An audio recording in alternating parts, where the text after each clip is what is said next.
নহয় যা যা আৰে সালা দেউতাৰ ওচৰত টিউচন কৰিবলৈ যাওঁ মনে মনে তোৰ চকুলে চাওঁ তই দেখাৰ আগতে চকু নমাই আনো কিয় জান কাৰণ তই মোৰ একোৱেই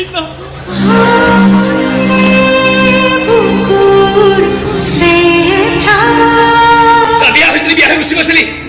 তোৰ বিয়াত নে কান্দিবলৈ মন গৈছিল বুকুত ভুকুৱাই ভুকুৱাই চিঞৰি চিঞৰি কান্দিবলৈ মন গৈছিল নাকান্দিলো এইবাবেই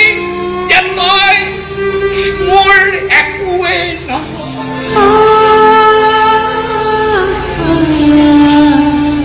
বিয়া হৈ গুচি আহি কষ্ট পালি তোৰ কষ্ট দেখি মৰম কৰিবলৈ মন গৈছিল বুকুৰ মাজত সোমাই আশ্ৰয় দিবলৈ মন গৈছিল নিদিলো এইবাবেই যে তই মোৰ একোৱেই ঠিকেই কৈছ মহেন্দ্ৰ আমি কোনো কাৰো একোৱেই নহয়